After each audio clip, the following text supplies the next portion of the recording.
Today we have with us local author and Chief Diversity Officer of Riverside Health System, Toiya Sosa, to tell us about her new book, Strange Top Hill, It Stay the Water. I'm your host, Dr. Eric Claville. Stay tuned as you join us for our Good News series.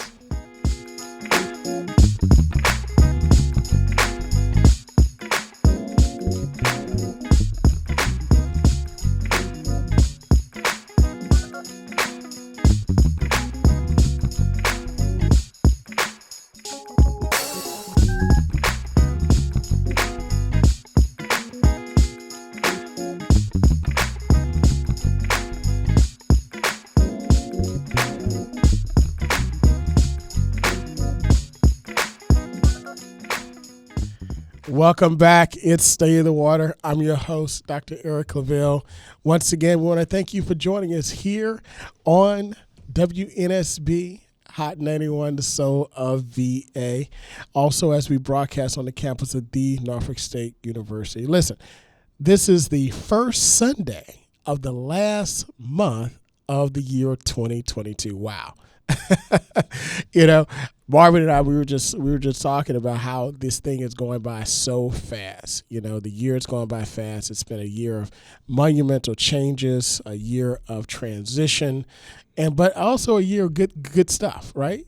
Good things going on. And, this is the public policy show. You guys know I'm all about politics and policy, government and law. But at the same time, there's good news in this world, and that's why for the month of December and really starting at Thanksgiving, we are doing our Good News series because there's a lot of good stuff going on out there. And this is the season to be thankful. If you made it to the end of this year, we've got a lot to be thankful for.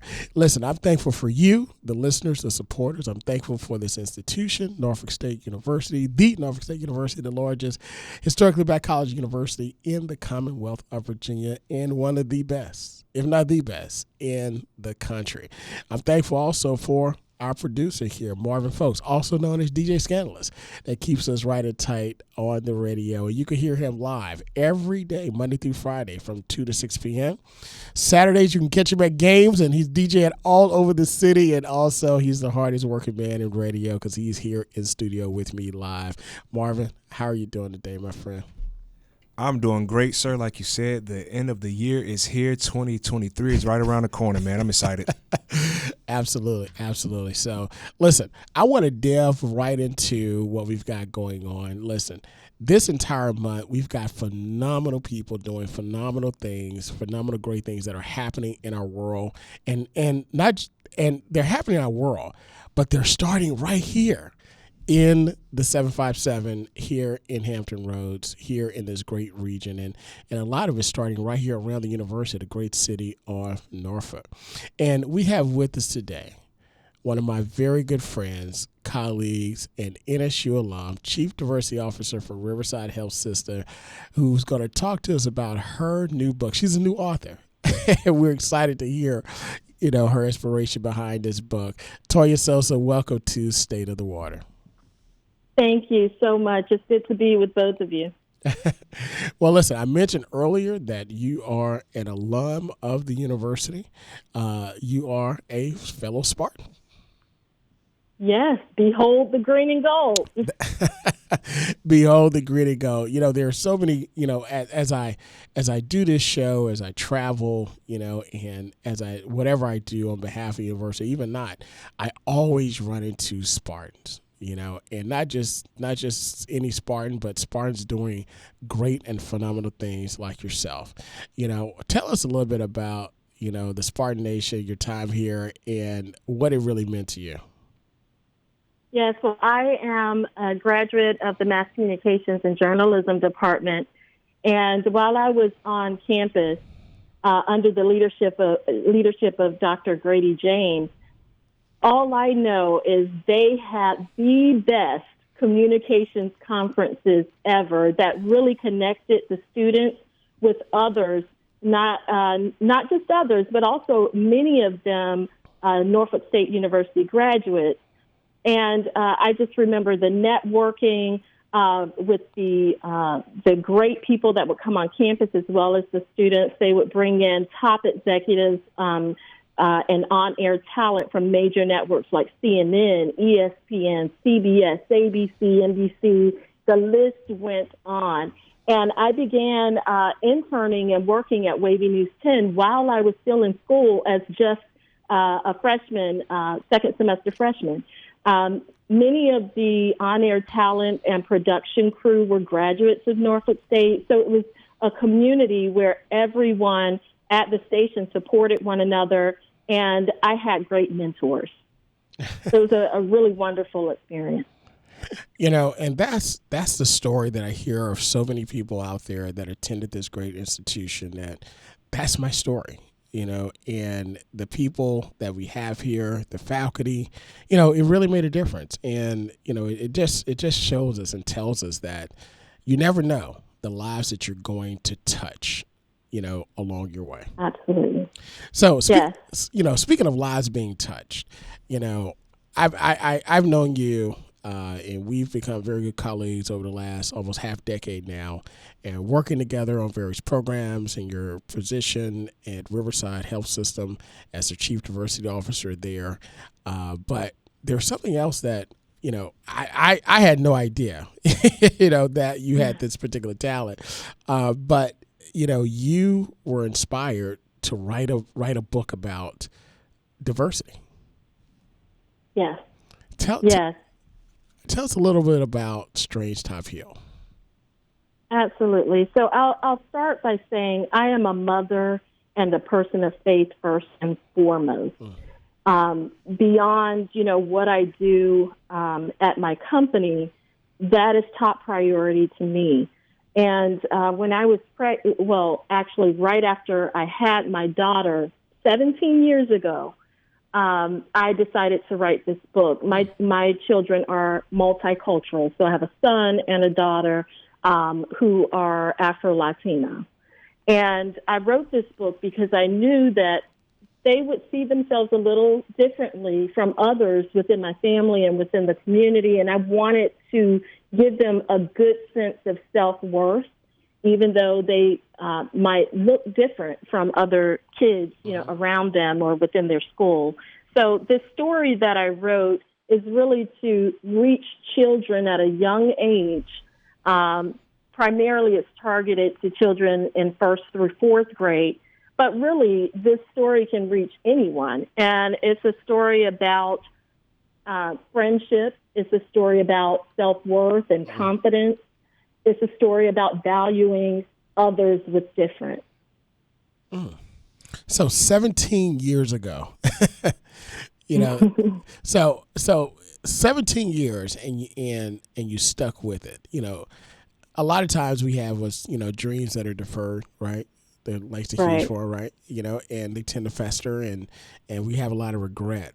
What kept you motivated to hold this idea? And obviously it's a passion of yours because, you know, your career also is kind of a trajectory of this.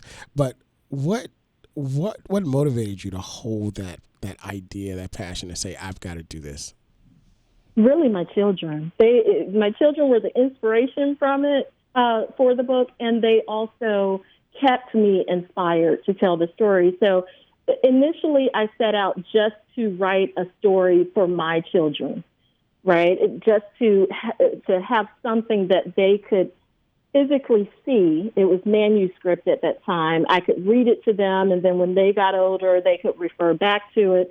I would read it to my nieces and nephews as well when they were small. But as time went on and this passion developed more and more in the work that I was doing, you know, I started to realize this is a story that really I could help others with, not just those within my own family. So I decided to go ahead and publish, and I self-published this book. Wow. So tell us a little bit about, you know, how the book is set up, and, you know, if our children are in school, you know, we want to buy this for Christmas, the holidays, you know, what can they expect? Take us through the story. Sure. So I'll just read a small portion of that of the story, if you don't mind. I'll kind of give a brief description and then read a a passage from the story. So this is the story of a group of animals that are quite different. They discover each other on a journey in a strange land called Strange Top Hill. It takes meeting each other for them to realize just how special they are as they go on a journey to find where they belong. So this is the end of chapter 1. And day after day, the teasing got worse. It got so bad that Pigat, the lion, Mouseroo, and Catella couldn't take it anymore. On the same day, each one decided to run away, far, far away where they would not be teased ever again. Separately, they would cross mountains, valleys, and rivers until they came to a resting spot. Again, strangely, they would all end up at the same place. Each one would come to a beautiful, tall hill called Strange Top Hill. They're all different. So I wrote this story in the way that I did. It's basically telling children about diversity, telling them about how they can overcome teasing or bullying, but in a fun way. Because when you're talking about small children, their attention span isn't as great, right? So I wanted a story that would capture their attention and where the story would be told through this group of animal friends. Wow. You know, they talk about when movies, if you want to see some of the highest grossing movies, animals, movies with animals and of course, human voices do very well. One thing that captured me about that excerpt that you read is that you said everybody was different, but they were all going up the same hill. Similar challenges. For what I ascertain is that, listen, we're all going through life the same way. Similar challenges. We all try to get to the top. We may take a different route than others, but we're all trying to get to that same hill. So the key is, if we're trying to get there, should we all help each other? So tell us about some of the animals and some of the characters that are in that book. Sure. So all of the characters are different in the way that it's not your normal animals. So Pigat, for instance, is half bat, half pig. The lion is half zebra, half lion. Mouseroo is half mouse, half kangaroo. And Catella is half cat, half elephant. And they all have different personalities. So in the prologue of the book, I kind of describe the character of each one of these. And that way, early on, the reader can kind of gravitate to one that is similar to them and might have the same kind of personality traits as them.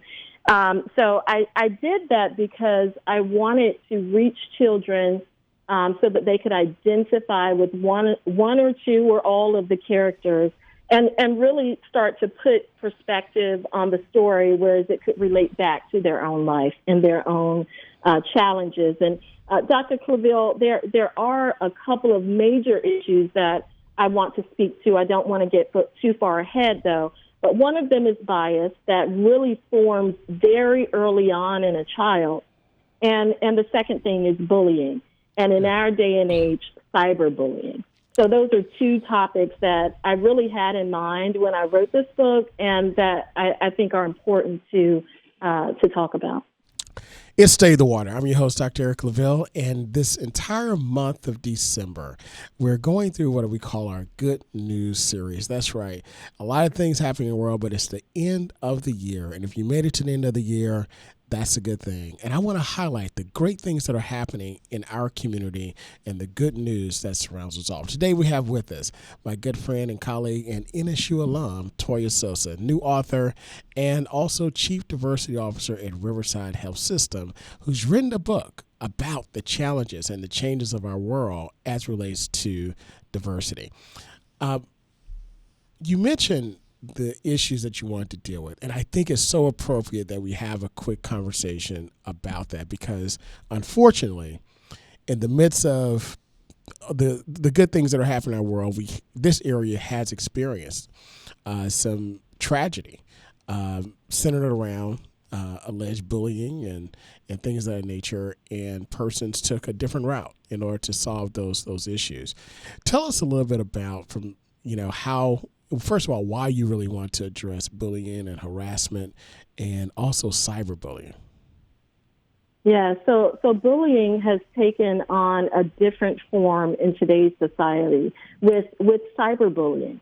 And it's, cyberbullying is more isolated between the victim and the perpetrator, and it's easier for those that see it online as a spectator to turn the other way, because you have this invisible wall up when it comes to being online. So kids are harming themselves and committing suicide because of this isolated bullying experience. So it's increasingly important as parents to monitor our children's activity online and to instill a sense of self-worth and pride in who they are, and making sure that we are a living example of what we want from our children, which is for them to be kind, respectful, gracious, humble, and helpful to others, not just those that look like them, but for everyone, and not just ones who have the same lifestyle as them, but to everyone. Absolutely. When you talk about cyberbullying, one thing that I realized that changed the dynamics of my interaction, with my boys is the cell phone, right? It's literally glued to their hands, and to be honest with you, I mean, that's the way that we all now communicate, right? I gave a funny story. I remember taking the boys out, to go to one of the restaurants just to hang out and with their friends. So we're all sitting at the table, and usually, back in the day, and I'd say back in the day, but, you're engaging in conversation with each other, right? Just tripping out. But they were silent. And I was like, well, why aren't you guys talking? It's like, we are talking. It's like, what do you mean? I just sent them a text, or I sent them DM them on Instagram or Snapchat or wherever the case may be. And they were interacting with each other that way. Right. So when you mentioned the world has changed, cyber wise, that's kind of what you see. I know you said that 17 years ago, this was your passion and I would probably assume that bullying and cyberbullying didn't exist at that time where you were thinking about this. What made you say, hey, I want to deal with this issue now as opposed to what you thought about in the past? Yeah, so 17 years ago was a long time ago.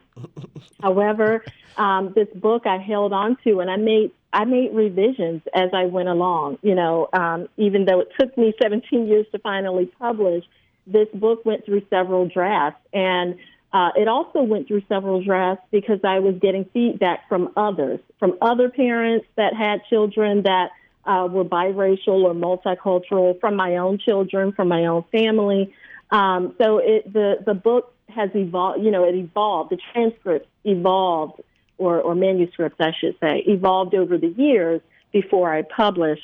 But bullying was something that, as I was revising the book over the years, my children experienced. And I knew I had the foresight to start writing the book because I knew they would experience certain things. When it came to my daughter, she was bullied because of, her being a little larger than some of the kids in her class. She was bullied because of her hair. She went to a majority white Montessori school where the kids didn't understand how she could come to school with straight hair and leave with big, bushy, curly hair if it was a day that had, high humidity. So there were things that she was teased for. And I used some of those things as I revised the book over the years. But cyberbullying, it's the same in the sense that it eats away at your self-esteem just as much as it would if you were in person. So it's the same in that sense, but it's different, I believe, because of the isolation of it. And that when you're online, you're by yourself. And if someone's bullying you, unless the parents are, again, monitoring what the child is doing, they really feel as though they don't have a support system. Absolutely. When you talk about being alone, this book is really about family and how you can support each other. You know, how did you have any input from your children as you wrote this book? Oh, yeah, absolutely. I had lots of feedback from them. In fact, as they got older, they inspired, some of the characters. I didn't start off with 4 characters in the book. And so they inspired some of the characters as well. And actually the book even led to them, my son's now an animator. My daughter now is currently writing her own children's book. So it really inspired them as well, which is the other goal that I wanted, was to inspire that talent in them. We come from a family of educators. My grandmother is a retired educator. I have several aunts that are educators. So writing is in our blood, and I really wanted to inspire that in them. And then, I really wanted to address the biases that we can all have. And so I tried to do that in a fun way where kids could get it, but not actually say the term bias. Right. But bias is in all of us. I mean, myself included, even though I'm a chief diversity officer, we all have biases. And I think what most people don't think about is that these biases really start as children. And as we get older, unless we are aware of these unconscious biases and are able to mitigate them, we carry that through adulthood, and we also carry that into the workplace. Well, it looks like, you're going to have a family of authors, animators, and next, Strange Top Hill, the cartoon series, maybe? Oh, I would absolutely love that. In fact, I've thought about it. Right now we've got one of your biggest fans in the studio that wants to say something to you. Toiya, it's Blair Durham. I just want to say congratulations to you. I'm so excited for your success. I saw your sold out signing yesterday, and so just so excited for you. Thank you for being willing to write about such an important topic.